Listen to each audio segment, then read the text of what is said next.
Hello ladies and nerds, welcome to the FBA, the Film Buffs Anonymous, where no film will be safe. Another video back to back with me, another review. This time I'm going to review the recent Emily Blunt, Benicio Toro movie Sicario. I just saw it last night, and I have a lot to say about this movie. Starting off, the trailer lied to me. I expected way more action than I actually got, because at the end, something that both me and my cousin we were watching it together, and we realized that the first 30-40 minutes of the movie have no score. There's no music in the background, and at first I thought it was kind of weird because it took me out of the experience, because all the characters spoke very quietly and very firmly, and with no music in the background, it felt like it was a very quiet movie when nothing, if you really want to say that, it's happening, because things are always happening. That's what I did like about this movie. Things were always happening. There wasn't a moment that the movie was boring. It was always good. It's a good movie. At the end of the day, it's a good movie. The performances are all great. Emily Blunt, Benicio del Toro, and Daniel Brühl all pull off great performances. Benicio del Toro being, I think, the best one out of the three. His character ends up being the most interesting, the most conventional, and the one that really keeps you guessing on what is happening. What are these? There is a score. The score kicks in when something is when the action or when the thriller scenes are happening, and it's a good score, and it does keep you guessing, and keeps you on the edge of your seat.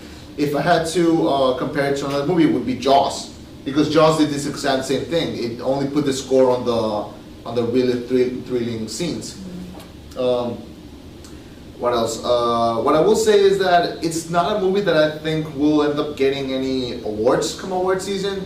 I do think it was a very fun movie to like if you want a thriller, this is the movie to see. And also, just the one thing that I will say is that it is shot beautifully. The angles, the shots they got, the cinematography in this movie is excellent. And that is what I will say. The strongest parts of the movie are the performance of Benicio del Toro, aka Ugly Motherfucker number 3. There we go. Also, the cinematography and the third act, the climax of the film, is excellent. It's the best way to describe the climax of the movie is it's delicious. It's an excellent climax, and one that you don't expect. And it's just a great thrill ride. I will say this, as a person who is born in Mexico and raised and lived there all his life, none of the people in this movie can speak fucking Spanish. Not even the kids who are supposed to born and live in Mexico. The gringo I can see the gringo in their eyes. Órale. Teach them some fucking Spanish, and sure, great. Like for example, there are scenes where Benicio del Toro is talking in Spanish, and you get subtitles, and he's saying things like "Hey, compa," and the subtitles say "Wait," and it's like, man, come on, hire a good translator, hire me, come on. So if I had to rate this movie, I would rate it a good 4 out of 5.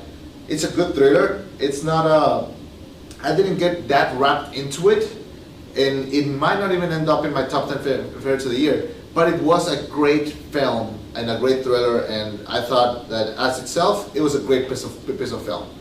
So yeah, 4 out of 5. Also, if you can keep account on how many times Emily Blunt smokes in this film, please, you win, because I couldn't keep track. So that is my review for this, and I think now Ed is gonna film his review for the intern, and then we'll do the show. So we'll see you next video. Bye.